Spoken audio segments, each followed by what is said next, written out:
Hello friends, good morning. നമ്മുടെ എല്ലാ T V സീരിയലിലേക്ക് എല്ലാവർക്കും സ്വാഗതം. അങ്ങനെ ജയബാലൻ അങ്കിളിനെ പറ്റി പറഞ്ഞ് യമുനയോട് ഭയങ്കരമായിട്ട് ദേഷ്യപ്പെട്ട് കാവേരി ഇങ്ങനെ നിൽക്കുക. അപ്പോൾ ഗംഗ വഴക്ക് പറഞ്ഞ് എന്തീ പറയുന്നതെന്ന് ചോദിച്ചു. ഞാൻ പിന്നെ ഇതിനൊക്കെ എന്ത് മറുപടിയാണ് പറയേണ്ടതെന്ന് കാവേരി ചോദിക്കുക. എന്ത് വില കൊടുത്ത് നമ്മുടെ വീട് നമുക്ക് തിരിച്ചു പിടിക്കണമെന്നും നമ്മുടെ അച്ഛൻ്റെ ശ്വാസം ആ വീട്ടിലുണ്ട്, അതുമാത്രമല്ല അവിടുത്തെ മരങ്ങളും ചെടികളും ഒക്കെ നമ്മളെപ്പോലെ തന്നെ പ്രിയപ്പെട്ടതാണെന്ന് അച്ഛൻ നിന്നോടല്ലേ എപ്പോഴും പറയാറുള്ളതെന്ന് ഗംഗ കാവേരിയോട് ചോദിക്കുക കേട്ടോ. അതുപോലെ തന്നെ നമുക്ക് നമ്മുടെ മനസാക്ഷിയോട് കള്ളം പറയാൻ പറ്റുമോ കാവേരിയെന്നും ഗംഗ ചോദിക്കുക. അത് കേട്ടപ്പം എന്തൊക്കെയാണെങ്കിലും കൈവിട്ട് പോയില്ലേ ഗംഗേച്ചി, ഇനി നമുക്കത് മറക്കാമെന്ന് പറഞ്ഞു. അപ്പോൾ ആര് പറഞ്ഞു കൈവിട്ട് പോയെന്ന്? അച്ഛനെ മാത്രമേ നമുക്ക് നഷ്ടപ്പെട്ടു പോയിട്ടുള്ളെന്നും അച്ഛനുമായിട്ട് ബന്ധപ്പെട്ട മറ്റൊന്നും നമ്മൾ വിട്ടുകൊടുക്കാൻ പോകുന്നില്ലെന്നും ഗംഗ പറയുക. എന്ത് വില കൊടുക്കേണ്ടി വന്നാലും എന്നും പറഞ്ഞ് നിൽക്കുമ്പോൾ ഗംഗേച്ചി പക്ഷേ 30 ലക്ഷം രൂപ എന്ന് പറഞ്ഞാൽ 30 ലക്ഷം രൂപ കൊടുത്ത് കടം വീട്ടി നമ്മൾ വീട് തിരിച്ചെടുക്കുന്നു, ഇന്ന് ബാങ്ക് ടൈം തീരുന്നതിന് മുൻപെന്നും പറഞ്ഞുകൊണ്ട് നമ്മുടെ ഗംഗ പറയുക. എന്നിട്ട് പക്ഷെ പണം എന്ത് ചെയ്യുമെന്ന് നേരം ചോദിച്ചു. ആർക്കും വേണ്ടാത്ത കുറേ പൊന്നിരിപ്പില്ലേ വീട്ടിൽ, എൻ്റെ കല്യാണത്തിന് വാങ്ങിയത് നമ്മളത് വിൽക്കുന്നു, അതെന്തായാലും 30 ലക്ഷത്തിന് മീതെ വരാതിരിക്കില്ല എന്നും പറഞ്ഞു. അത് കേട്ടപ്പം ആ സ്വർണം കൊടുക്കാനോ, സ്വർണം അതേ ബാങ്കിൽ തന്നെ പണയം വെക്കുന്നെന്നും സമയത്തിന് തിരിച്ചെടുക്കാൻ പറ്റിയില്ലെങ്കിലും സാരമൊന്നുമില്ല എന്നും വീട് നമുക്ക് കിട്ടുമല്ലോ എന്നും പറയുക. അപ്പം അത് കേട്ടപ്പോൾ ഗംഗേച്ചി വേറൊരു കല്യാണം വരുമ്പോൾ നമ്മുടെ കയ്യിൽ വേറെ ഒന്നും, അപ്പോൾ സ്വർണം കയ്യിലുണ്ടെങ്കിൽ കല്യാണം നടക്കുമോടിയെന്ന് ചോദിച്ചു. അങ്ങനെയാണെങ്കിൽ ഞാനിവിടെ നിൽക്കുമെന്ന് ചോദിച്ചു. കല്യാണ മാർക്കറ്റിൽ മാനദണ്ഡങ്ങളൊക്കെ വേറെയാണെന്നും ഇനി എന്തായാലും ഒരു വിവാഹമോ പുതിയൊരു ജീവിതമോ ഒന്നും എന്നെ പ്രലോഭിപ്പിക്കുന്നില്ല എന്ന് പറഞ്ഞു. പൊന്നുപോലും ഇല്ലെന്നും ഗംഗ നമ്മുടെ കാവേരിയോട് പറയുവാണ് കേട്ടോ. നീ പറയുന്നത് 100% ശരിയാ.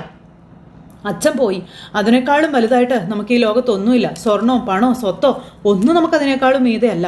പക്ഷെ അച്ഛൻ്റെ ശ്വാസവും ഗന്ധമൊക്കെയുള്ള ആ വീട് നമുക്ക് തിരിച്ചു വേണമെന്ന് ഗംഗ പറയുകയും ചെയ്തു. അതിന് നിങ്ങളൊക്കെ എപ്പോൾ നിൽക്കണം, എൻ്റെ കൂടെ നിൽക്കണമെന്ന് പറഞ്ഞു ഗംഗ ഇങ്ങനെ സത്യം ചെയ്ത് മേട്ടി. അങ്ങനെ 3 പെൺമക്കളും കൂടി ഇങ്ങനെ തീരുമാനം എടുക്കുകയാണ്. അങ്ങനെ അതേസമയം പിന്നെ കാണിക്കുന്ന നമ്മുടെ നരനെ കേട്ടോ. നരൻ ഇങ്ങനെ അവിടെ ബാങ്കിൽ വന്ന് അയാളുമായിട്ട് സംസാരിക്കുക, അവിടുത്തെ മാനേജറുമായിട്ട്. അപ്പോൾ ഫിക്സഡ് ഡെപ്പോസിറ്റ് മുഴുവനും പിൻവലിക്കുന്നു അതോ എന്താണ് സാർ ഈ പറയുന്നതെന്ന് ചോദിച്ചു. അപ്പോഴത്തേക്കും നരൻ ഇങ്ങനെ കൈ അവിടെ അങ്ങോട്ടങ്ങ് വെച്ചു. എന്നിട്ട് ഫോണിൽ ഇങ്ങനെ നോക്കിക്കൊണ്ടിരിക്കട്ടോ. മാനേജർക്ക് അനങ്ങാൻ പറ്റുന്നില്ല. ഇപ്പോഴത്തെ ബാങ്കിൻ്റെ നിലനിൽപ്പ് തന്നെ സാറിൻ്റെ FD-യിലാണെന്നും പറഞ്ഞു. ഞങ്ങൾ കസ്റ്റമർ കെയർ മാനേജറെ വിളിക്കട്ടെ എന്ന് ചോദിച്ചു. പുതിയ ഇൻട്രസ്റ്റ് റേറ്റിനെ പറ്റി ഡിപ്പോസിറ്റ് സ്കീമിനെ പറ്റിയും അദ്ദേഹം എക്സ്പ്ലെയിൻ ചെയ്യുമെന്നുള്ള കാര്യമൊക്കെ പറയുന്നു. അപ്പോൾ അങ്ങനെ ഇയാൾ കുറേ കാര്യങ്ങൾ ഏതാണ്ടൊക്കെ പറഞ്ഞു കൊടുത്തു. അപ്പോൾ ഇതൊക്കെ കേട്ടിട്ട് നരേന അനങ്ങുന്നില്ല. അവിടെ കൊടുത്തിരിക്കുന്ന ചായയൊക്കെ കുടിച്ച് ഇങ്ങനെ അയാളെ മൈൻഡ് പോലും ചെയ്ത് നരൻ ഇങ്ങനെ ഇരിക്കാം. അപ്പോൾ സാർ ഒരു 15 മിനിറ്റ് അത്രയും മതി സാർ, പ്ലീസ് സാർ എന്നൊക്കെ പറഞ്ഞുകൊണ്ട് അയാൾ നരൻ്റെ കാല് പിടിക്കുക, ഈ മാനേജർ. അപ്പോഴത്തേക്കും നരൻ, പ്രവീൺ സാറേ 10 മിനിറ്റ് സാർ ധാരാളം മതി എന്നും പറഞ്ഞുകൊണ്ട് ഇയാൾ ഇങ്ങനെ ഇരിക്കുന്നു. പിന്നെ 10 മിനിറ്റിനുള്ളിൽ എനിക്ക് എൻ്റെ FD വിഡ്രോ ചെയ്യാനായില്ലെങ്കിൽ തനിക്കുള്ള സസ്പെൻഷൻ ഓർഡർ ഉടനെ തന്നെ വന്നിരിക്കുമെന്ന് പറയുകയാണ്. അങ്ങനെ രണ്ടും കൽപ്പിച്ച് നമ്മുടെ നരൻ അങ്ങനെ ഇവിടെ ഇരിക്കുക. So your count down start now എന്നും പറഞ്ഞുകൊണ്ട് അവിടെ ഇരുന്നൊരു ഒരു സാധനം കറക്കി വിടുക. അപ്പം അത് ചെയ്യാം സാർ, 10 മിനിറ്റ് വേണ്ട, ഓൺലി 5 മിനിറ്റ്സ് എന്നും പറഞ്ഞുകൊണ്ട് മാനേജർ നമ്മുടെ നരൻ എന്നിട്ട് അവിടുന്ന് അങ്ങ് പോകുന്നു. ആ സമയം കൊണ്ട് ഈ ബാങ്കിൽ തന്നെ സ്വർണം മുഴുവൻ പണയം വെക്കാനായിട്ട് വന്നിരിക്കുകയാണ് കാവേരിയും അതുപോലെ നമ്മുടെ ഗംഗയും. അപ്പോൾ അവർ വന്നു, സ്വർണത്തിൻ്റെ ഇത് മുഴുവനും നോക്കി എത്ര രൂപ കിട്ടുമെന്നൊക്കെ ചോദിച്ചു. ഇതെല്ലാം കൂടി 29 ലക്ഷത്തിന് മീതെ വരുമെന്ന് പറയുമ്പം കൃത്യമായിട്ട് എത്രയാണ് സാറെന്ന് നമ്മുടെ ഗംഗ ചോദിച്ചു കേട്ടോ. ഗംഗ അത് ചോദിച്ചപ്പോഴത്തേക്കും അയാൾ ഇതെല്ലാം തൂക്കി ഒരു 29,20,000 രൂപ വരുമെന്ന് പറഞ്ഞു. അയ്യോ എല്ലാം പുതിയ ആഭരണമാണ് സാർ, പുതിയ മോഡലാണെന്നും അപ്പോൾ പരമാവധി വില തന്നു കൂട്ടി പറയാൻ പറഞ്ഞു. അപ്പോഴത്തേക്കും ഗ്രാമിന് ഇന്നത്തെ വില 15,000 രൂപയാണ് സാർ, പിന്നെ എങ്ങനെ ഇത്രയും പവൻ ആഭരണത്തിന് നിസാര വില ഇടുമെന്ന് കാവേരി ചോദിച്ചു. സ്വർണം വാങ്ങുമ്പോഴുള്ള വില വിൽക്കുമ്പോഴോ പണയം വെക്കുമ്പോഴോ കിട്ടില്ല എന്ന് കുട്ടിക്ക് അറിയില്ലേ എന്ന് അയാൾ ചോദിക്കുക. പിന്നെ ഞങ്ങൾ നിങ്ങളുടെ സ്വർണം കബളിപ്പിച്ചെടുക്കാനൊന്നും പോകുന്നില്ലെന്നും ഇയാൾ പറഞ്ഞു. കുറഞ്ഞ വിലയ്ക്കാണ് പണയം വെക്കുന്നതെങ്കിൽ നിങ്ങൾക്കത് തിരിച്ചെടുക്കാനും എളുപ്പമായിരിക്കും എന്നൊക്കെ ഇയാൾ ഇവരോട് പറയുവാണ്. അപ്പോൾ അല്ല സാർ ഞങ്ങളത് എന്ന് പറഞ്ഞു കാവേരി നിൽക്കുമ്പോൾ കാവേരി വാ എന്ന് പറഞ്ഞുകൊണ്ട് ഗംഗ എന്നിട്ട് ഇച്ചിരി അങ്ങ് മാറി നിൽക്കുന്നു. അപ്പോൾ നീ ഒന്ന് ക്ഷമിക്ക് കാവേരി എന്ന് പറഞ്ഞുകൊണ്ട് ഇങ്ങനെ നിൽക്കാം. ഉള്ളതെല്ലാം നുള്ളി പെറുക്കിയല്ലേ ഇവന്മാരുടെ മുന്നിൽ കൊണ്ടെന്ന് പറഞ്ഞപ്പോൾ അല്ല ഇതും കൂടെ ഉണ്ട് എന്ന് പറഞ്ഞുകൊണ്ട് ഗംഗയുടെ കയ്യിൽ വേറൊരു സാധനം ഒരു ഇതും കൂടി ഉണ്ടായിരുന്നു. അതും കൂടെ എടുത്ത് ഇങ്ങനെ കാവേരിയുടെ നേരെ വെച്ച് നീട്ടുക. ആ സമയത്ത് അന്തം വിട്ടിങ്ങനെ നോക്കുക കാവേരി. അപ്പം അത്ര പ്രിയപ്പെട്ട ഒരു ആഭരണമായിരുന്നു അത്. എന്നിട്ട് അമ്മയോട് പറഞ്ഞ കാര്യത്തെപ്പറ്റി ഗംഗ പണ്ട് പറഞ്ഞ കാര്യത്തെപ്പറ്റി ആലോചിക്കാം. ആ സ്വർണം വേണമെന്ന് പറഞ്ഞ കാര്യം, അപ്പോൾ മാലയുടെ കാര്യം. അപ്പോഴത്തേക്കും ഒരു മാല അച്ഛൻ കൊണ്ടുവന്ന് കൊടുത്തത്, അപ്പോൾ ഭയങ്കര ഇഷ്ടം. അപ്പോൾ അതൊരു നെറ്റിച്ചുട്ടിയും കൂടെ ചേർന്നിട്ടുള്ളൊരിതായിരുന്നേ. അപ്പോൾ അതിനെപ്പറ്റി അന്ന് പറഞ്ഞ കാര്യങ്ങളെപ്പറ്റി ഇങ്ങനെ ആലോചിക്കാം. അപ്പോൾ ഇത് ചേച്ചി ഒരുപാട് ആഗ്രഹിച്ച് വാങ്ങിയതല്ലേ എന്ന് ചോദിക്കുകയാണ് കാവേരി. വേണം, ഇത് കൊടുക്കണം. അപ്പോൾ അടച്ചുറപ്പുള്ള ഒരു വീട്ടിൽ പെൺമക്കൾ അന്തി ഉറങ്ങണം എന്നുള്ളതിനേക്കാളും ആഗ്രഹം മറ്റൊന്നും കാണില്ല ഏതൊരച്ഛനും. അങ്ങനെ അതും ഗംഗ കൊണ്ടേ കൊടുക്കും. എന്നിട്ട് അതും കൂടെ തൂക്കി. അപ്പോൾ ഈ സാധനം ഞങ്ങൾ പണയം വെച്ച് കഴിഞ്ഞ് ചെറിയ പൈസ അടച്ചാൽ ഈ സാധനം ഞങ്ങൾക്ക് തിരിച്ചെടുക്കാൻ പറ്റുമെന്ന് കാവേരി എന്തെങ്കിലും ചോദിച്ചു. അതിനെന്ത് എടുക്കാമെന്ന് പറഞ്ഞു. അപ്പോൾ ഞങ്ങൾക്ക് ഇന്ന് തന്നെ ഞങ്ങളുടെ വീട്ടിൽ കയറി താമസിക്കാമല്ലോ എല്ലാം ചോദിച്ചു. അപ്പോൾ വീടിൻ്റെ കാര്യവും ചോദിച്ചു. അപ്പോൾ വീടിൻ്റെ കാര്യം ചോദിച്ചു കഴിഞ്ഞപ്പോഴേക്കും ഞാൻ മാനേജറുമായിട്ടൊന്ന് സംസാരിക്കട്ടെ എന്ന് ഇയാൾ പറയാം. എന്നിട്ട് ഇയാൾ ആ സ്വർണ്ണം അവിടെ വെച്ചിട്ട് അങ്ങോട്ടേക്ക് ചെല്ലും കേട്ടോ. അപ്പോൾ മാനേജറുടെ അടുത്തേക്ക് ചെന്നു. അപ്പോൾ ഇയാളാണെങ്കിൽ നമ്മുടെ നരനെ സോപ്പിട്ടുകൊണ്ടിരിക്കുക ഈ മാനേജർ. അപ്പോൾ മാനേജർ എന്നാൽ പേരിന് മാത്രമേ ഉള്ളൂ, സാർ ഇങ്ങനെയൊന്നും ചെയ്യരുത് അങ്ങനെ എന്നൊക്കെ പറഞ്ഞു. അപ്പോഴത്തേക്ക് ഈ മാനേജറുടെ ചെവിയിൽ വന്ന് അയാൾ എന്തോ രഹസ്യം പറയാം. നരൻ അതൊക്കെ ഇങ്ങനെ കണ്ടുകൊണ്ടിരിക്കാം. താൻ എന്തിനാ അങ്ങനെ വാക്ക് കൊടുക്കാൻ പോയെന്ന് മാനേജർ അന്നേരം മറ്റേ ആളോട് ചോദിക്കും കേട്ടോ. അപ്പം നരൻ ഇത് ശ്രദ്ധിക്കുകയാണേ. അപ്പം ക്ഷമിക്കണം സാർ, അവരുടെ കയ്യിൽ ഇത്രയും ഗോൾഡ് ഉണ്ടാകുമെന്ന് ഞാൻ കരുതിയില്ല എന്ന് പറഞ്ഞു. ഗോൾഡ് ഉണ്ടാകുമെന്ന് കരുതിയില്ല എന്ന് പറഞ്ഞുകൊണ്ട് ഇയാൾ ഇങ്ങനെ പറയുക. അപ്പോൾ അതെല്ലാം നാരായണൻ ശ്രദ്ധിക്കുന്നുണ്ട്. ഇനിയിപ്പം ഞാൻ പറയുന്നത് പോലെ ചെന്നങ്ങ് പറഞ്ഞാൽ മതി എന്ന് ഈ മാനേജർ പറഞ്ഞിട്ട് ഇയാളുടെ ചെവിയിൽ എന്തോ പറഞ്ഞു കൊടുക്കുക. ഇതെല്ലാം നാരായണൻ ശ്രദ്ധിക്കുന്നുണ്ട്. അയാൾ ഈ മാനേജറുടെ സംസാരവും കേട്ട് അവിടെ നിന്ന് പോയി. നാരായണൻ അന്നേരം ഇയാളേക്ക് ശ്രദ്ധിച്ചു. എന്താണ് പുതിയ പ്രോബ്ലം എന്ന് നാരായണൻ ചോദിക്കും. ഒന്നുമില്ല സാർ, പ്രശ്നമൊന്നുമില്ല, അതൊരു ഹൗസിംഗ് ലോണുമായി ബന്ധപ്പെട്ട ഒരു പ്രോബ്ലം ആണ് എന്ന് ഈ മാനേജർ ഇങ്ങനെ പറയണം. പിന്നെ സാർ വീണ്ടും ഞാൻ സാറിനോട് റിക്വസ്റ്റ് ചെയ്യുകയാണ്. അത് സാർ പ്ലീസ് സാർ എന്നാണ് പറഞ്ഞുകൊണ്ടിരിക്കുന്നു. ഈ ബാങ്കുമായി ബന്ധപ്പെട്ട് കഴിയുന്ന ഒരുപാട് കുടുംബങ്ങൾക്ക് വേണ്ടി ഞാൻ റിക്വസ്റ്റ് ചെയ്യാമെന്ന് പറയുമ്പം എൻ്റെ പ്രവീണ നിങ്ങൾ sir please sir, sir please sir, sir please sir എന്ന് പറഞ്ഞുകൊണ്ട് ഇയാൾ ഇങ്ങനെ പറഞ്ഞുകൊണ്ടിരിക്കുക. അപ്പോൾ നാരായണാണെങ്കിൽ അവിടുന്ന് എഴുന്നേറ്റ് പോകണു.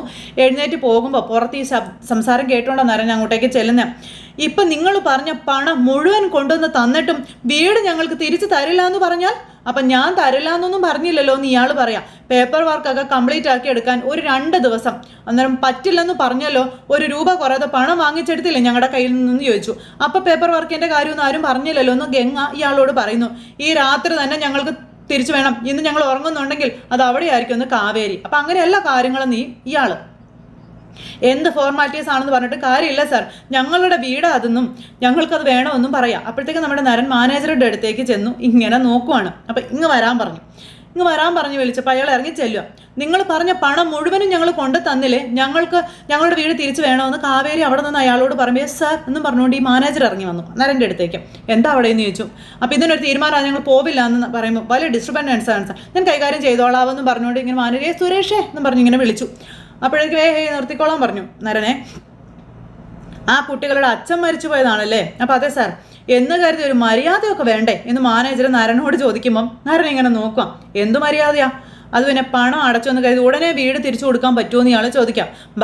ബാങ്കിൻ്റെതായ ഫോർമാലിറ്റീസും കാര്യങ്ങളൊക്കെ ഇല്ലേന്ന് മാനേജർ ചോദിക്കുന്നു. അന്നേരം മാനേജർ സാറേ ഒന്ന് വെയിറ്റ് ചെയ്യാൻ പറഞ്ഞു. തീരുമാനം ഞാൻ പറയാം എന്താ എന്നും പറഞ്ഞുകൊണ്ട് നമ്മുടെ നരൻ ആ കുട്ടികൾ അവരുടെ അച്ഛനുണ്ടാക്കിയ വീട്ടിൽ തന്നെ ഇന്ന് കിടന്നുറങ്ങും. ഇനി ആരും അവരെ കുടിയൊഴിപ്പിക്കാൻ അവിടെ ചെല്ലുകയില്ല എന്ന് നരൻ മാനേജറെ വെല്ലുവിളിക്കുക.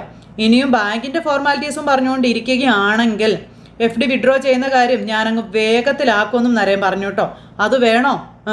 അന്നേരം വേണ്ട സാർ, അത് വേണ്ട പ്ലീസ് സാർ എന്നും പറഞ്ഞുകൊണ്ട് ഈ മാനേജർ അപ്പോൾ എല്ലാം പറഞ്ഞതുപോലെ ഓക്കെ എന്നും പറഞ്ഞുകൊണ്ട് നമ്മുടെ നരൻ അങ്ങ് പോകുമ്പോൾ സാർ എന്നും പറഞ്ഞ് വിളിച്ചു കേട്ടോ. യാതൊരു പരിചയമില്ലാത്ത ആൾക്കാരല്ലേ, പിന്നെ എന്തിനാ ഈ കേസിൽ സാറിന് എത്ര ഇൻട്രസ്റ്റ് എന്നിങ്ങനെ ചോദിക്കുക ഈ മാനേജർ നമ്മുടെ നരനോട്. അപ്പോഴും കാവേരി അവിടെ നിന്ന് ഇങ്ങനെ പറഞ്ഞുകൊണ്ടിരിക്കാം. അപ്പോൾ എനിക്കൊരു അച്ഛനുണ്ടായി പോയി എന്നും പറഞ്ഞ് നമ്മുടെ നരൻ ഒരു നെടുവീർപ്പിട്ട് അവിടെ നിന്ന് അങ്ങ് പോണു. നരൻ അങ്ങ് പോയപ്പോൾ ഈ ബാങ്കിലുള്ളവരൊക്കെ നരനെ ഇങ്ങനെ നോക്കുവാണ്. പക്ഷേ നരൻ വന്നതോ പറഞ്ഞതോ പോയതോ ഒന്നും ഇവരാരും അറിഞ്ഞില്ല. ഈ സമയത്ത് കാവേരിയും ഗംഗയും അയാളുമായിട്ട് അവിടെ തർക്കിച്ചുകൊണ്ട് നിൽക്കുകയാണ്. അപ്പോൾ ഇത് ഞങ്ങളുടെ തീരുമാനമല്ല, ബാങ്കിൻ്റെ ചില ഫോർമാലിറ്റീസ് ഉണ്ടെന്ന് പറഞ്ഞാൽ അയാൾ പറയുക.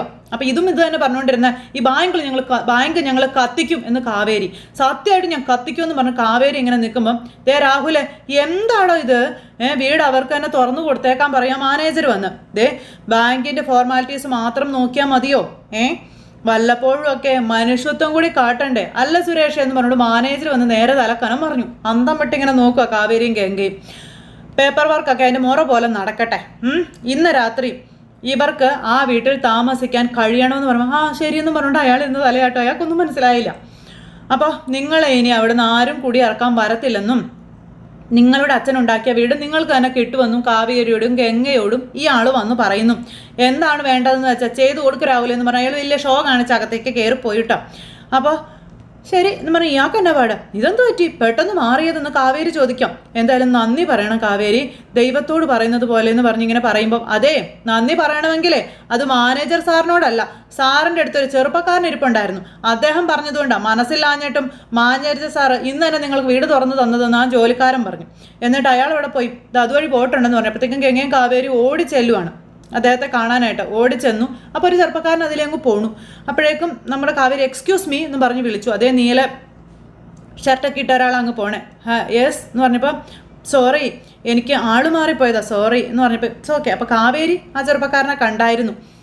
അപ്പോൾ നാരായണ കൃത്യമായി കാവേരിക്ക് ഐഡൻറ്റിഫൈ ചെയ്യാനും പറ്റി. ഇപ്പോൾ അത് കഴിഞ്ഞ് പിന്നെ കാവേരി ഇങ്ങനെ അവിടെ നിൽക്കും കേട്ടോ. ഈ സമയത്ത് കാവേരിയും ഗംഗയും കൂടെ ഓടിച്ചെല്ലും. അമ്മേ അച്ഛമ്മേ എന്ന് വിളിച്ച്, അമ്മേ എന്ന് പറഞ്ഞ് വിളിച്ചങ്ങ് ചെല്ലുന്നു കേട്ടോ. അപ്പം അമ്മ അടുക്കളയിൽ പണി ചെയ്തുകൊണ്ടിരിക്കുക. ഈ സമയത്ത് ഒരു പാണ്ടക്കെട്ട് നിറയെ തുണിയുമായിട്ട് പോവുകയാണ് നമ്മുടെ നിളേ മോളെ നിളക്കുട്ടി എന്ന് പറയാം. അതിന് ഏറ്റു നിൽക്കാൻ വയ്യ, അതിനെ കൊണ്ടുള്ള പണിയൊക്കെ ചെയ്യിക്കുക. അപ്പോഴേക്കും ഇവർ ചിരിച്ച് തുള്ളിച്ചാടി ഓടി കയറി ചെല്ലുമ്പോഴത്തേക്കും എന്നെ അടിയെന്ന് ചോദിച്ചുകൊണ്ട് അമ്മായി അങ്ങോട്ടേക്ക് വന്നു. മാറങ്ങോട്ടെന്ന് പറഞ്ഞുകൊണ്ട് കാവേരി അകത്തേക്ക് കയറിപ്പോയി.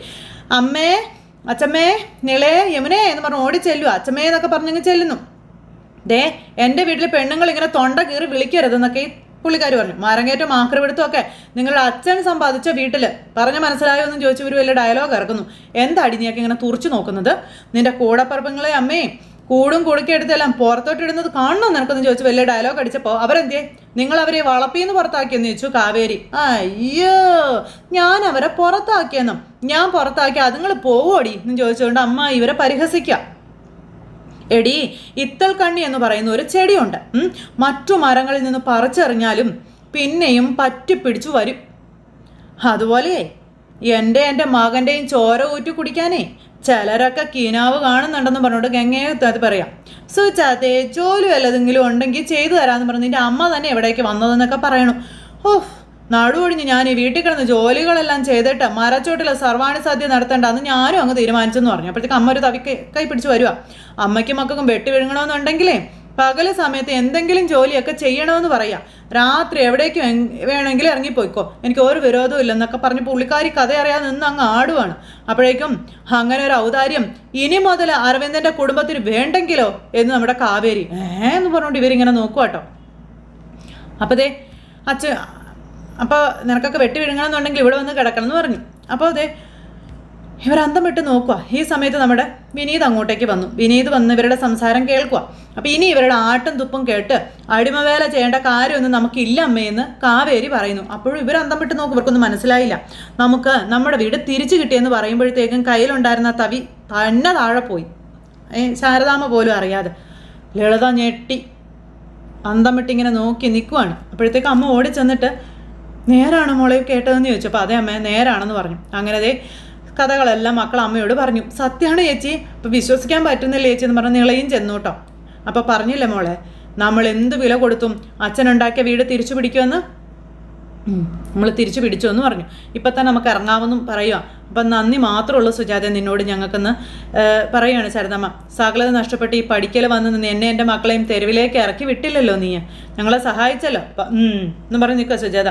അമ്മ ഞങ്ങൾ അച്ഛമ്മയെ വിളിച്ചുകൊണ്ട് വരാവേ എന്ന് പറഞ്ഞുകൊണ്ട് അവർ അച്ഛമ്മയെ വിളിക്കാൻ പോയി. അപ്പോൾ എന്തായാലും ഞങ്ങളെ ചേർത്ത് പിടിച്ച് ഇവിടെ കൊണ്ടുവന്നാക്കി ഒരു കേടുപാടും പറ്റാതെ സംരക്ഷിച്ചില്ലെന്ന് പറഞ്ഞ് വിനീതിനോട് നന്ദി പറയുമ്പം, അയ്യോ അമ്മായി ഞാൻ അങ്ങോട്ട് ക്ഷമ പറയല്ലേ വേണ്ടതെന്ന് വിനീത് ചോദിക്കുക. അമ്മായിയെയും ഒന്നും വേണ്ട രീതിയിൽ നോക്കാൻ പറ്റില്ലെന്നുള്ള സങ്കടത്തിലാണ് ഞാൻ ശരിക്കും എന്ന് പറഞ്ഞപ്പം, അങ്ങനെയൊന്നും ഇല്ല മോനെ എന്ന് അമ്മായി മരുമകനോട് പറയണം. അപ്പോഴേക്കും ബാഗൊക്കെ ആയിട്ട് നമ്മുടെ നിളക്കുട്ടി അങ്ങ് വന്നു. ദേ ഇവർ തിരക്കിട്ട് ഇറങ്ങി പോകുന്നത് മനസ്സിലാക്കാം, നിങ്ങളിത് അങ്ങോട്ട് അമ്മയെ തള്ളി കയറി പോകുന്നതെന്ന് അമ്മയോട് മകള് ചോദിക്കുന്നു. അത് കേട്ടപ്പം അരവിന്ദൻ്റെ കുടുംബത്തിനൊപ്പമല്ലേ ഞാൻ എന്നും നിന്നിട്ടുള്ളൂ എന്ന് അമ്മ മോളോട് ചോദിച്ചു. അതിനൊപ്പം എന്താ ഇനിയുള്ള കാലം എൻ്റെ കൂടെ നിന്നൂടെ എന്ന് സുജാത. ഞാനല്ലേ അമ്മയുടെ മോള്. അന്നേരം അമ്മ ആ ബോധം നിനക്കൂടി വേണ്ടതായിരുന്നു എന്ന് അമ്മ പറയാം. പ്രസവിച്ചതല്ലെങ്കിലും ശാരദ എനിക്ക് കിട്ടിയ ഭാഗ്യം തന്നെ ആടി എന്ന് അമ്മ ഇങ്ങനെ പറയുമ്പോഴും സുജാതയ്ക്ക് കലിപ്പ്. ശാരദാമ്മയെക്കുറിച്ച് അങ്ങനെ പറയുന്നത് കേട്ടിട്ടെ ഇവരിങ്ങനെ അതും പറഞ്ഞിങ്ങനെ സ്വന്തം വീട്ടിലേക്ക് ഇറങ്ങിപ്പോവാനുള്ള ആ ഒരു തയ്യാറെടുപ്പിൽ നിൽക്കുന്നിടത്ത് ഇന്നത്തെ നമ്മുടെ അടിപൊളി കഥ അവസാനിച്ചു. അപ്പോൾ ആരും മിസ് ചെയ്ത് കളയരുത്. എല്ലാവരും കാണണേ. എല്ലാവർക്കും ടാറ്റാ.